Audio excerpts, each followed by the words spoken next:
Hi everyone, Elsie Jensen here. Today we are going to be making pork chops with mashed potatoes, a mushroom gravy, asparagus, and we are going to bake up our traditional loaf of sourdough bread. So I have had this loaf proofing in my fridge since last night. Around midnight is when I put it in. So we're going to flip them out onto our parchment paper here.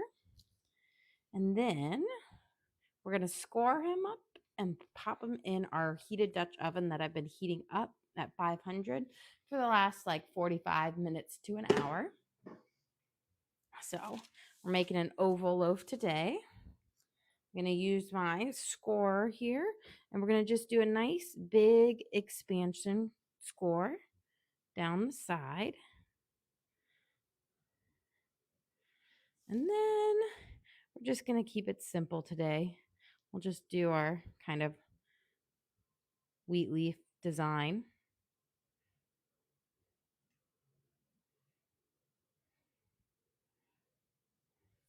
Okay. And then we're going to put this in our Dutch oven.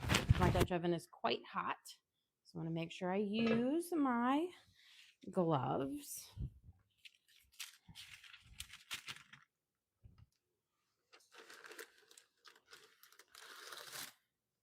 Slide them in there. And then we'll put our lid on, and we're going to pop this in the oven at 500 degrees for 20 minutes.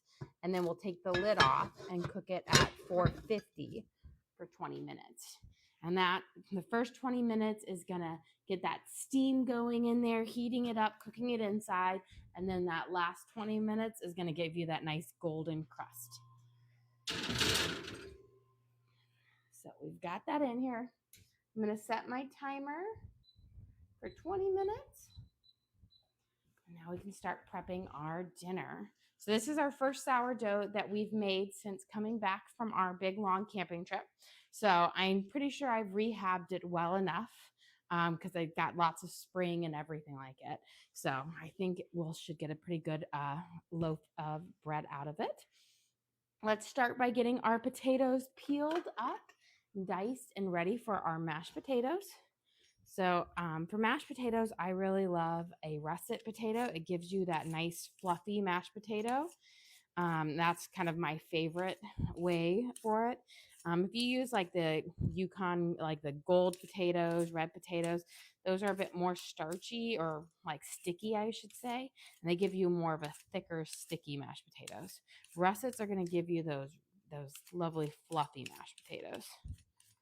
So we're going to peel off all the skin and get any kind of nubs or whatnot off. And then we'll dice them up and we'll put them in our water and have them start to cook. I think I've got 5 potatoes out, but I'm not sure if I'm going to do it all. I always like to see how they look once I've got them starting to get diced up. So I might save that last potato. Potatoes are always the thing I overestimate, and I always have too much of them.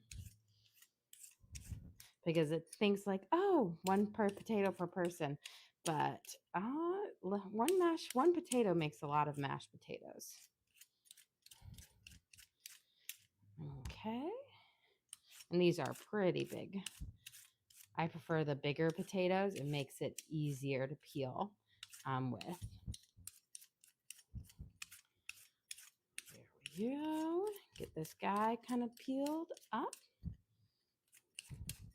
And get our kind of the tops off.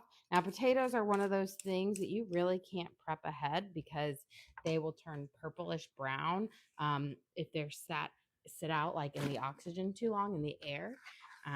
So it's one of those things that you need to kind of prep right away unless you want to soak it in like a water or milk. And to me, that can just mess with it. So I always prep mine right before, which is kind of hard because potatoes are one of those foods that some, mashed potatoes kind of reheat well if you add enough cream to them. But a lot of potato dishes are not very good reheated, like French fries, terrible reheated. So mashed potatoes, I always have to make them fresh. Here, I'm going to start with my 4 and we'll see if we need number 5 or not. Okay, I'm going to try to cube all of my potatoes roughly the same size so that they all kind of cook up at the exact same time. If you have potatoes that are like a lot bigger or smaller than other ones, then you're going to have an uneven cooking time on them, which with russet potatoes, that's pretty makes a big difference because russets will just dissolve away in the water the longer you cook them. They just completely turn to mush versus like a Yukon Gold or a red potato. They're a bit more waxy and they keep their shape. So if you overcook these, they'll just disappear. So that's why you want to make sure they're fairly close in size. Here we go. And I'm just kind of doing a pretty good size like this. That way it will cook up nicely. And I know when my potatoes are done, when I pull out, I always try to look for the biggest potato and I can push a fork cleanly through it. And then I'll know they're nice and ready to be whipped up. If you whip them too prematurely, that's when you're going to get the lumpy mashed potatoes because you'll have some parts of your potato that aren't cooked all the way through. I think we should be good with 4 potatoes since these are spreading out pretty big. So I'm just cutting my potatoes into thirds and then I'm kind of cubing them up after that. And this allows me to get a pretty good even size potato cut. And one last, and then we're going to pop these in our water to start boiling because potatoes, it's going to be the thing that takes the longest to cook on our plate here. So I'm going to turn up my heat on my water here. We're going to add these in. And then I'll see. I always have to guesstimate how much water I put in here. It might look like I'm going to have to pour some off. Here we go. So I'm just going to pour a little bit of this water off so that we don't get a big bubble over. But the nice thing about it is this will get rid of some of that starchy water on the top. There we go. Bring this up. I'm going to give this a nice little stir. Lost my little. There we go. I'm going to give this a little stir. That way we don't have any potatoes that stick to the bottom.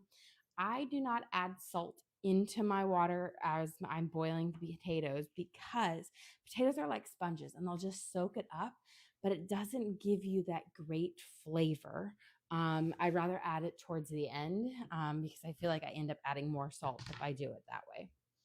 Okay, let's get our pork chops marinating. We're just going to do a simple marinade today. A savory, simple one.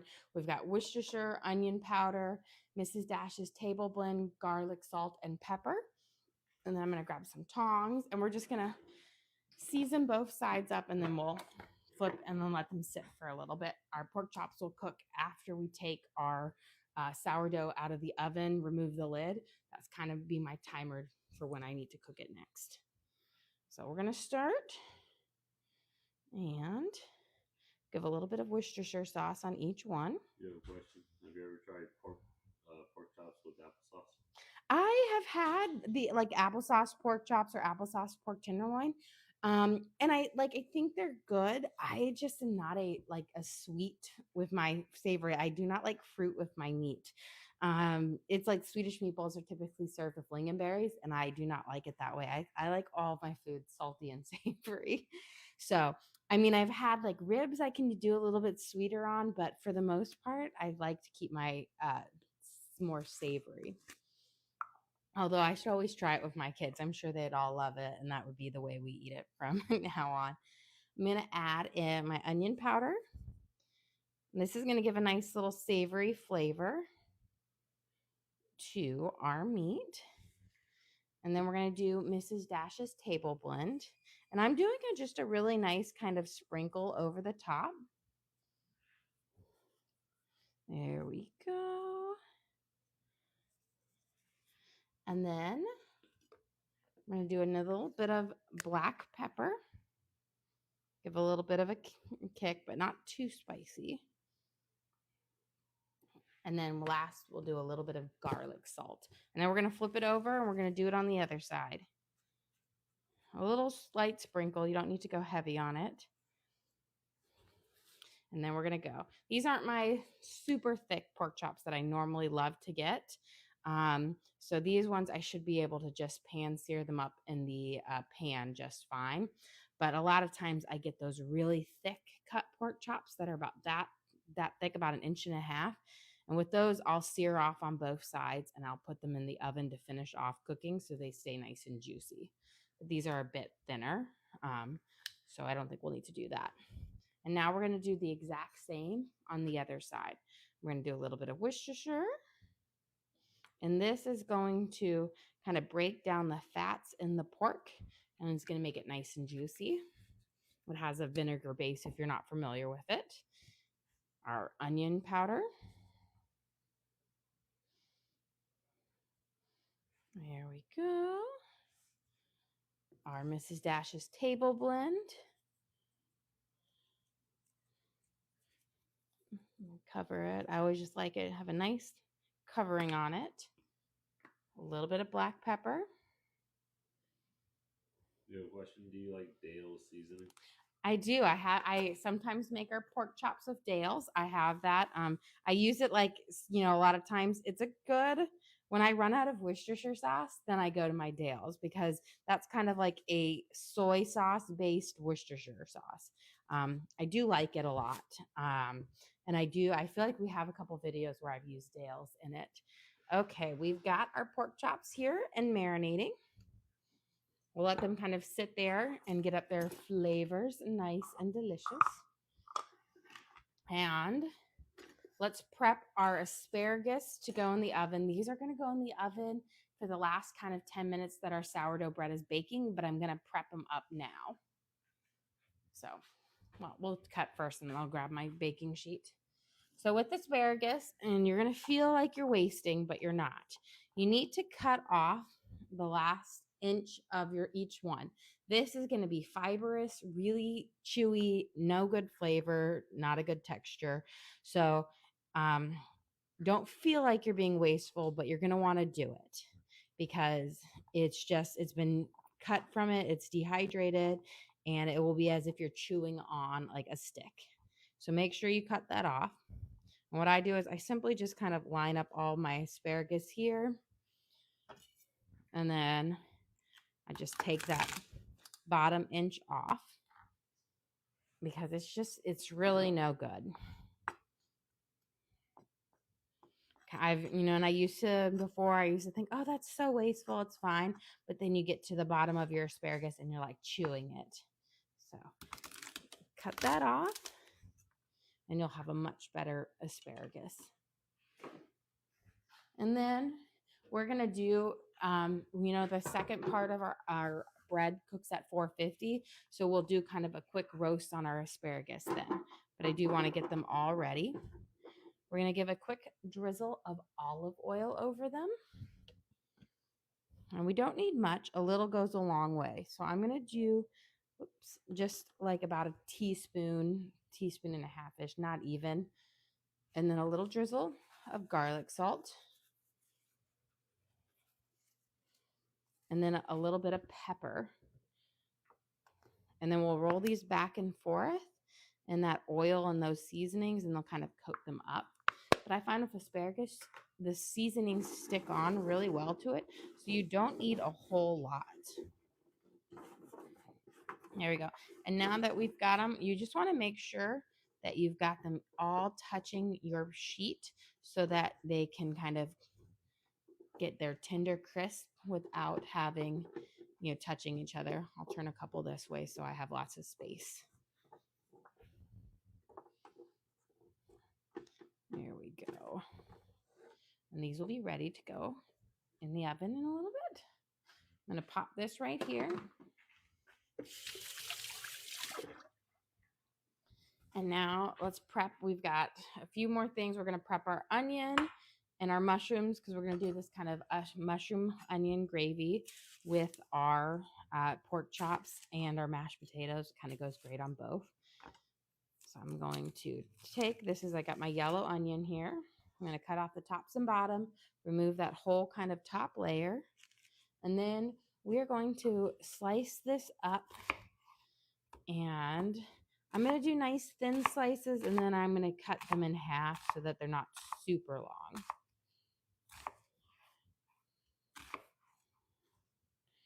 And the same here. So some nice thin slices.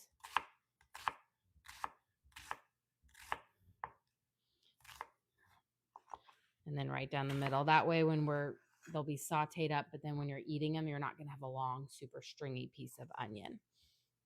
Move this here. And then we're going to chop up our portobellas, or baby bellas, I should say. I find these are just delicious. I prefer them over like the white button mushrooms because they have a bit more of an earthy flavor. But you could use those as well. We're going to give them a nice kind of thin slice up. I find if you buy your mushrooms whole versus pre-sliced, one, they're cheaper, but two, they last a lot longer. The pre-sliced ones will get pretty slimy pretty quickly. But the whole ones, what I do is when I buy them, and you know how they have that kind of plastic covering on them? Well, that traps in the moisture. If you open it up and then that way they breathe and just put a paper towel over the top of them, the mushrooms will stay much nicer even longer because they won't get all that moisture trapped in them. You have a question. Can you go over the marinade for the pork chops? Yes. So for our pork chops, we marinated them in Worcestershire sauce. So just a light little drizzle over it. Then onion powder, Mrs. Dash's table blend, a little bit of garlic salt, and black pepper. So just a really simple but savory blend to it. And I really say I love that Mrs. Dash's table blend because it's a really fine blended seasoning. It doesn't have big chunks in it, so it's like a powder, and it has just a lot of great flavor in it. But it's just kind of like an everything flavor. Okay, we've got our mushrooms and our onions prepped here. We give our potatoes a little stir. And then while we're waiting for our potatoes to cook here, we are going to prep our sourdough loaf for tomorrow. So tonight we made a basic sourdough loaf, my traditional loaf, which is my classic. It's probably my favorite because it's very versatile. And I think we're going to use it for sandwiches tomorrow during lunch. But tomorrow for dinner, I'm going to make a Gouda and black pepper loaf, which I love. I fed it this morning, and as you can see, after our lunchtime stream, it has popped the lid off, so it is definitely ready to go. You have a question. Did you go to culinary school? I did not go to culinary school. I have just been cooking since I was 13 years old, and I absolutely love it. So for going on, 24 years now, I'm not that old. So it's just been a passion of mine. I've been really big into, like reading the magazines, watching the shows, and just learning about it. I feel like when I was like going through high school, that was when like Hell's Kitchen and Top Chef and all of those things became really, really big. And then I loved Rachel Ray. Okay, so for our loaf, we're going to start it just like our traditional one, but this is the fun part. So once you poke it, it starts to break down because all of those air bubbles are gone. It's kind of so much fun. So it's like it was popping over the top, but in reality, it's about halfway full. We're going to add 150 grams of our active starter. And you know it's active is when you feed it and it's about doubled in size within a 4 to 8 hour period. I find 6 is my Goldilocks. So I've got 150 grams of my active starter. And then I'm going to add in 565 grams of warm water. So I'm going to bring my scale back to 0, and we're going to add in our water. And warm water works the best because I think it helps dilute the starter, and it absorbs in the flour faster. So we got 565 grams.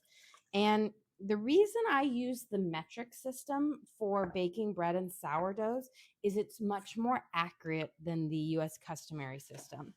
So 1 cup of flour, if you were to measure it 100 times, you're going to have a different amount every time. And it can vary up to 50 grams off, which can make a huge difference in baking.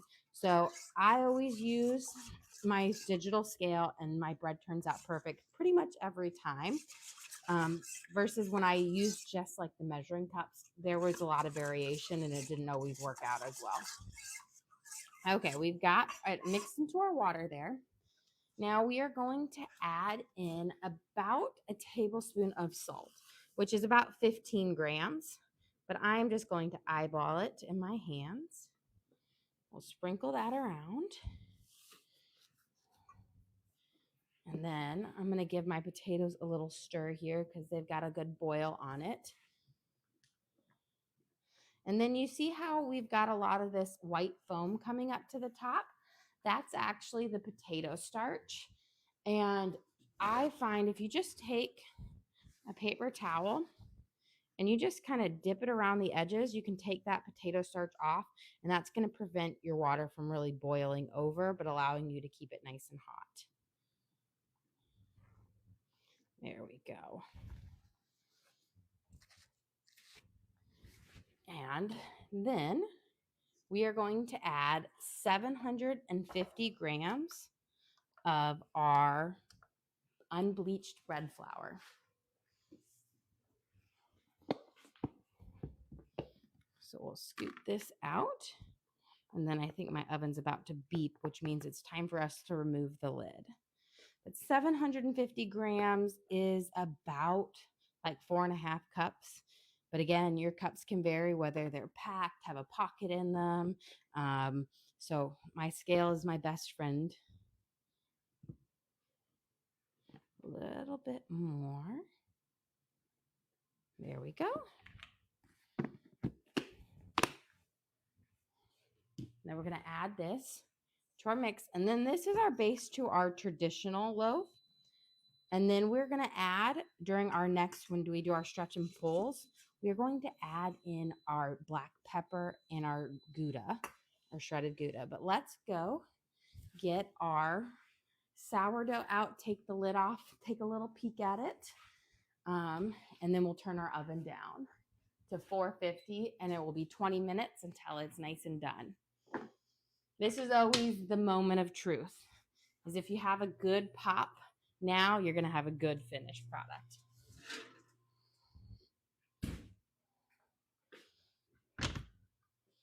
There you go. So look how much of a pop we already have, which means I know we're going to have a really good loaf at the end of this. There was one time I put my bread to proof in my fridge outside, which has a really cold spot in the back, and my loaf froze. A frozen loaf does not pop well.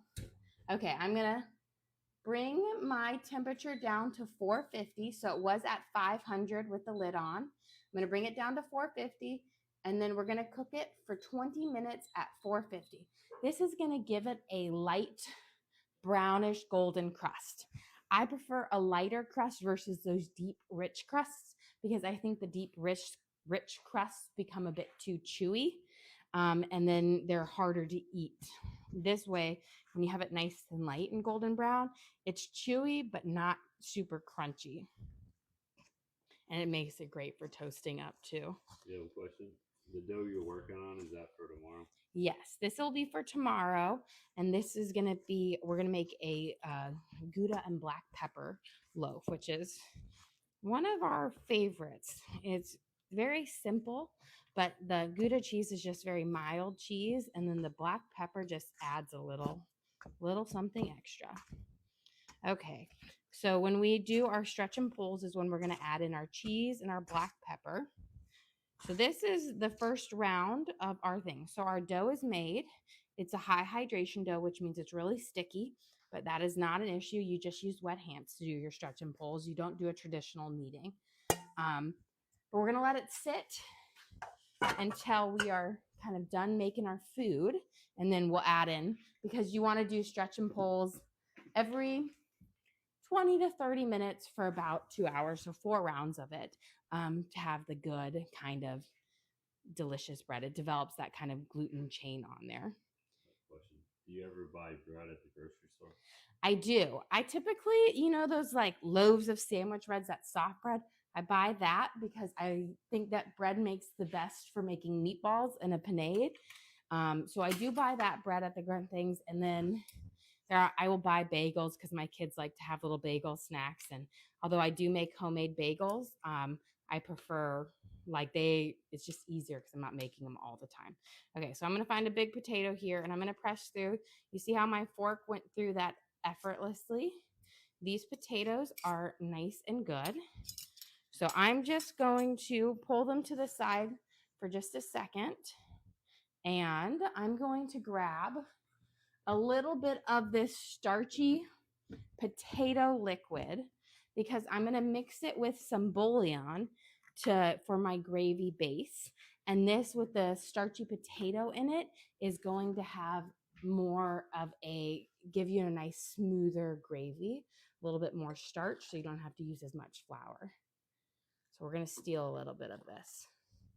Now you could just totally use warm water too, but this will work great. It's kind of like the similar concept of using the starchy pasta water. So we've got that. And then I've got my bouillon right here for our gravy that we'll have with it because I'm doing like a brown gravy. A lot of times with pork chops, I'll do what they call the sawmill gravy, which is kind of a creamy gravy made with the bits after you saute them off. Or we're going to make kind of a mushroom gravy. So we're going to use a little bit of beef bouillon. I did about a big heaping spoonful of it. And then we're just putting it in here. That hot water is going to help it dissolve pretty quickly. Okay. I'm going to leave my potatoes in here for just a few minutes. They're really good right now, so they won't get mushed away, but it will keep our mashed potatoes from being hot or nice and hot, and we'll whip them up in about 5 minutes. If I strain them now, then they'll cool off a little bit faster. But let's start getting our onions sauteing up, and then we will work on our pork chops in just a second. So I'm going to add in for my onions about a tablespoon. That's probably a little less than a tablespoon of olive oil. And then I'll put some in here for my pork chops. I'm going to do a little bit more because this is a bigger pan. Let's turn this burner on. I'm going to put it on about a 6. And we'll get our onions sauteing up. And then I'm going to turn on this guy. We'll do about a 6 as well. I'm going to let it get nice and hot. Since I've got 6 big pork chops, I'm not going to fit them all or 5 big pork chops. Apparently I can't count. I'm not going to fit them all at once, so I'll do a round of 3 and then finish off with 2 to kind of cook there because you want your pork chop to not be crowded in your pan. Otherwise, you're not going to get that good sear on it. It's not going to get the equal amount of heat on it that you want. Let's get my tongs out here. I'm going to just break these onions up. Give them a nice kind of hit, and then we'll let them saute up until they start to get a little bit of a golden brown, a little translucency. Then we'll add in our mushrooms in here. There we go. Almost have them all broken. Oop. Man overboard. Let me check up my timer. Good, we got 15 minutes left. The last 10 minutes, I'll throw my asparagus in. So in 5 minutes, I'll do that. I always like to kind of check on my timing. But now we can strain these guys and get their butter and kind of cream melting in it.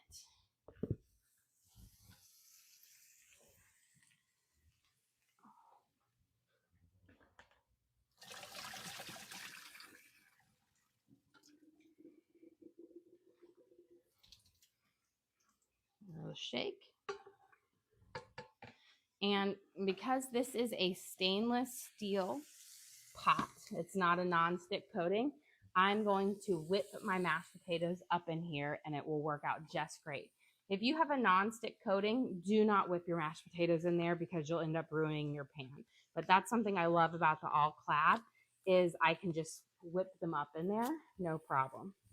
I'm going to put in a stick of butter in here. We're going to let it start to melt before we do any of our whipping up. That way when it goes, it's going to flip there.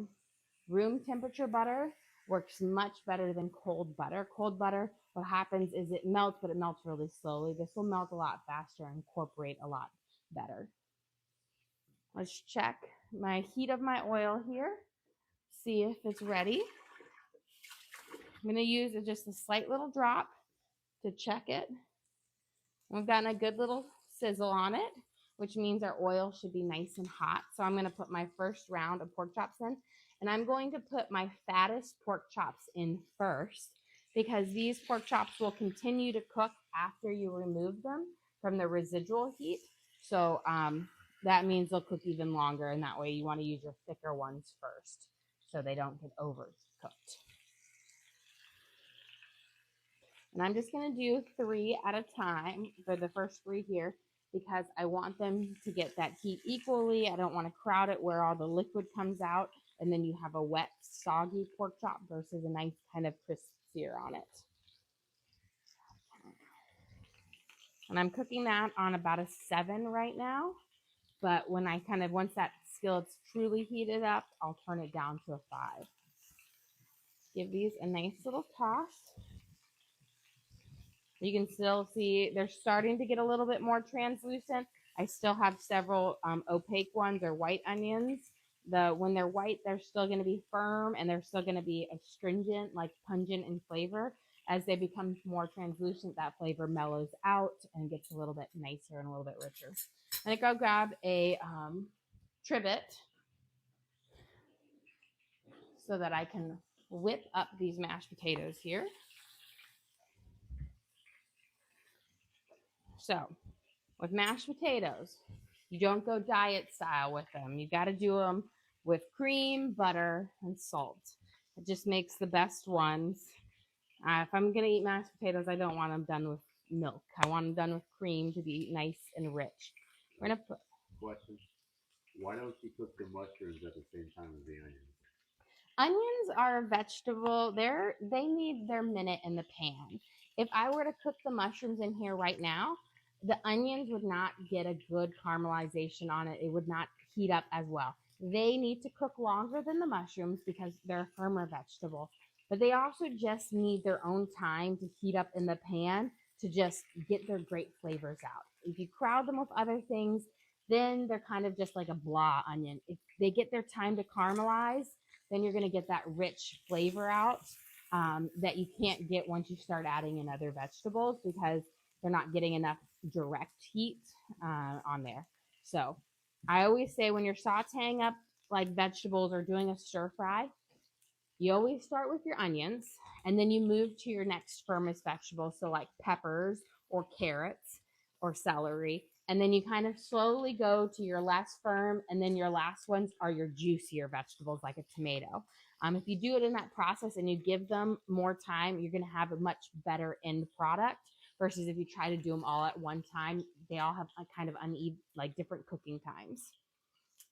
We're going to put in a little bit of salt here. So we've got our cream, our butter, and then a little bit of salt. And we're going to whip these guys up. Ooh, but before we whip them up, I saw we've got 10 minutes left on our bread. So let's go pop our asparagus in real quick. Asparagus, we're going to cook them underneath the bread, which means they're not going to get as much direct heat as if it's on top, but it's fine because we are cooking at a 450. But this will be ready right at the same time. And you can see our bread there. We've got a nice little peak in there coming up. So it's going to be delicious. Okay, let's get these whipped up. We'll get our pork chops going. And we will have dinner in no time. So we're going to start whipping these.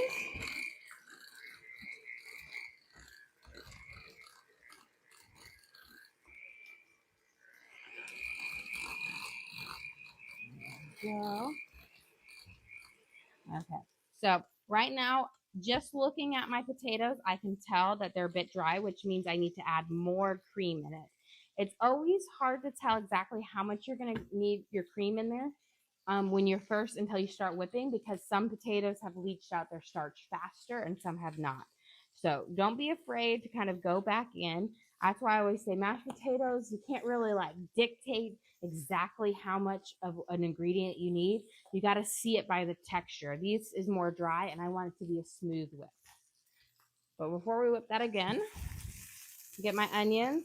Look at this. We've gotten this nice kind of browning on it, which is perfect. They're all starting to become translucent and they're getting that golden color to it, which is the beginning of caramelization, which means I can put my mushrooms in and let them start cooking now.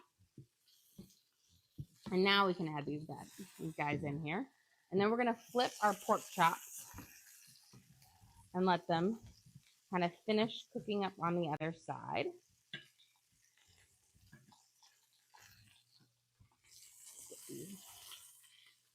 Look at that nice little sear on there. Got all those beautiful spices coming up. Perfect. Now you see how this one is curling right there? That's because that pork chop had a ring of fat on it. I find the best way to mediate that is to put a little snip in it. And that way your pork chop is going to lie down flat. I'm going to turn these guys down to about a 4 now. But we got a good little sear on it on each side. There we go. I'm going to stir these up. We're going to let them saute for a little bit before we add any salt to them. We want them to just naturally sweat on their own. Okay, let's whip these up. There we go. And I'm going to move it up to about a 4. And now they're whipping much nicer, much smoother. And just around. And you can just see they're much fluffier and they're blending together nicer now that we've added a bit more cream.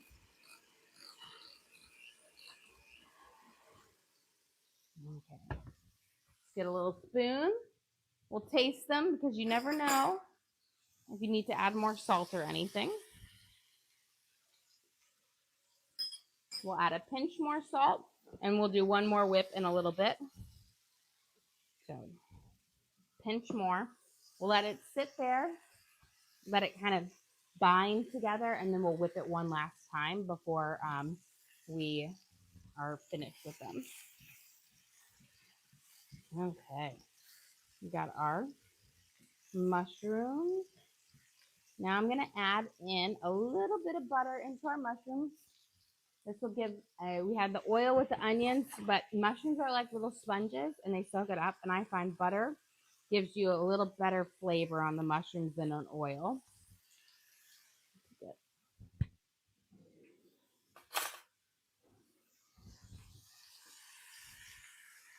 So just about a tablespoon. You don't need a lot, but that tablespoon is going to give you some, like a great flavor in here. We'll let it sear off there.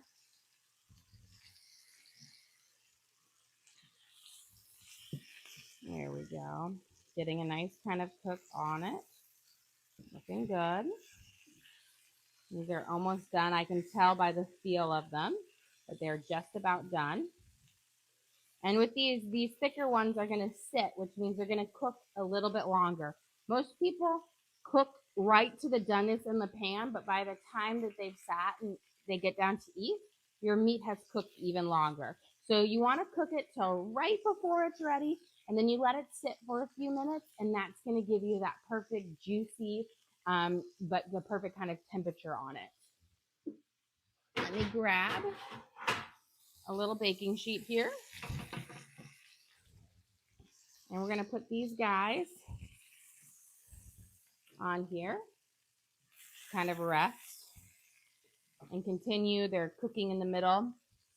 You don't want to leave them on direct heat or they will continue to cook and then become overdone. Now we're going to put our last ones on. And we're going to let those kind of sear off.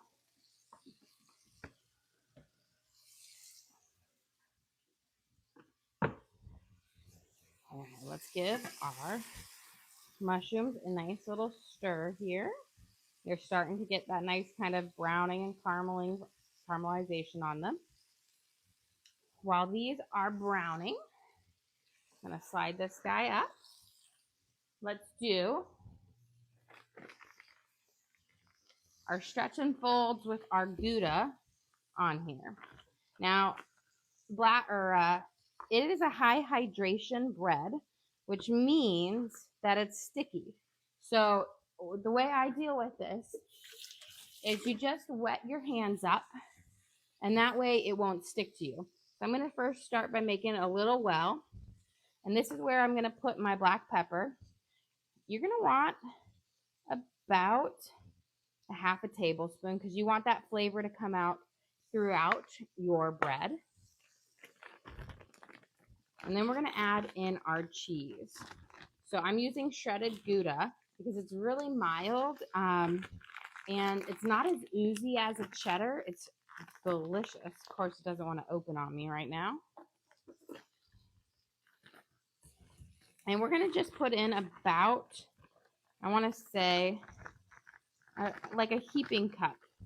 I find you don't want to add too much cheese into your sourdough or it's going to weigh it down and you're not going to have a good rise on it. So I'm going to take my wet hands and we are going to do our stretch and our folds. And I do my inclusions on my first rounds of stretch and folds. That way, when I am down to the very end, they have been well incorporated in my bread. And then I don't have to worry about my bread splitting when I'm doing the lamination process. So even though they're not completely mixed in right now, don't worry about it. By the time we have done our fourth and final round of our stretch and pulls, that pepper and that Gouda cheese will be completely incorporated. There we go. Okay, we're going to let this sit for another 30 minutes, and I'll be doing my rounds of stretch and pulls until like midnight tonight. Okay. Let's see how these are going. I turn this up because we are getting on. That man over there, they're just hopping out today. We'll do gentle stirs. Okay, our mushrooms are looking pretty fab. Let's do our last little whip here.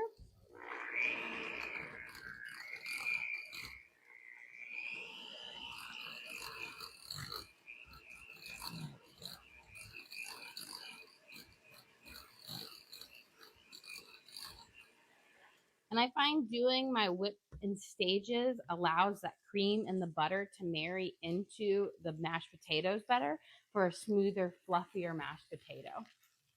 Okay, see? There we go.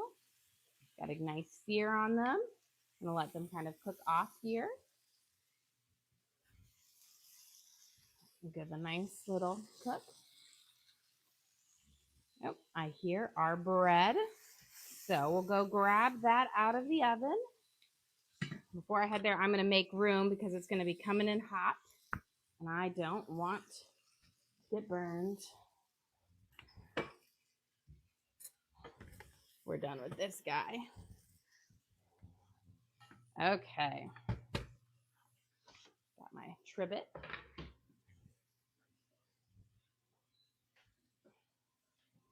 Beautiful. Nice and steamy. We've got our asparagus on the bottom, but what we're most excited for is this gorgeous sourdough loaf. Look at that peak right there. That is wonderful. You can see it's really popped. It's got a good crust on it. I'm going to grab my asparagus here real quick too. And then what we're going to do is we're going to pull our bread out of our Dutch oven so that it doesn't continue to cook. Because if you keep it in there, that bottom crust will get really dark. There's our asparagus. It's at that kind of vibrant green to it still, which means it's going to have that nice kind of tender crisp. Okay, let's get this guy out. I'm going to slide him on here. Pull them off. Okay, so here's our traditional loaf. Look at him. Beautiful. I'm removing him because you see how we have this light brown golden crust on the bottom. You want to get them off because this Dutch oven is like 500 degrees and it will continue to cook it. You have our nice peak in here, and you can, I will say it's pretty. I don't want to like crush it's hot right now, but you can see we've got a big pop on it. It really expanded well. So I have to say I rehabbed it from our camping trip pretty good. Had it sitting in our cooler the whole time, so I'm pretty excited. Okay. The question is, you go over the seasoning on the pork chop on that. Yes. So our pork chops, really, really simple seasoning. We first kind of splashed them with some Worcestershire sauce. Then we did Mrs. Dash's table blend, onion powder, garlic salt, and black pepper for just a really delicious, simple pork chop here. I'm going to let these kind of cook up. This one, I'm going to give it a little slice. I have, again, a little fat strip. And if I just trim it right there, this is going to allow that pork chop to sit down better, and it will cook up nicer. Sometimes it's like, you know how on New York strips you'll have a little like slit there. You just want to make sure that you got it cooking well. Okay, our mushrooms are looking pretty fabulous here. Our mushrooms and onions. Now we're going to make a little gravy here. Now I'm going to make the gravy in my same pan here, but my kids, if it was up to me, I would make my mushroom gravy all one. But my kids some love gravy, some love mushrooms, some love them both. So I pull my mushrooms aside, and that way they can add these over it, and then this gravy will be great for our mashed potatoes, our pork chops, and adding it all together. So I'm going to put this down to low. We're going to make a base kind of roux. We're going to use a little bit of butter. We're going to let it melt here. I'm actually going to turn off my burner real quick because it's pretty hot and I want it to cool down just a second. I'm going to grab my whisk and my little flour jar. Once my butter is completely melted, and this will have some nice mushroom and onion flavor in it because there's those little bits on the bottom of my pan. Once we add our things, I'm going to add in some all-purpose flour here. We're going to add I'm going to do about a heaping spoonful. I'm just going to do a little to start with and then mix it up. This is going to be, this is a roux base, which is the base to our, like a gravy or a gumbo. You can keep cooking it and it will get an even richer brown color, which will give you even like a more depth and flavor, a more nutty, earthy flavor. I'm going to add a pinch more. And then we will add in our beef broth that, you know, we beef bouillon and that potato starchy water with this. And we'll add that in a little at a time until it's kind of incorporated. And then we'll finish it off with a little bit of cream to make it a creamier gravy that will go well with the mushrooms. Now, if you love the mushrooms and the onions, then you would just throw those back in at the very end. But I'm going to keep them separate for my kids because otherwise they'll have big opinions that I ruin the gravy. Here we go. And again, a whisking. There are a couple onions and mushrooms in here, but those add just delicious flavors. Now I'm going to turn my burner back on. You know, I had it off because my pan was so hot, but now I need it to kind of thicken up. You don't want to have your burner on too high when you're doing this because your gravy will split or it will kind of curdle. So you kind of do it more low and then constant little whisk to thicken it up.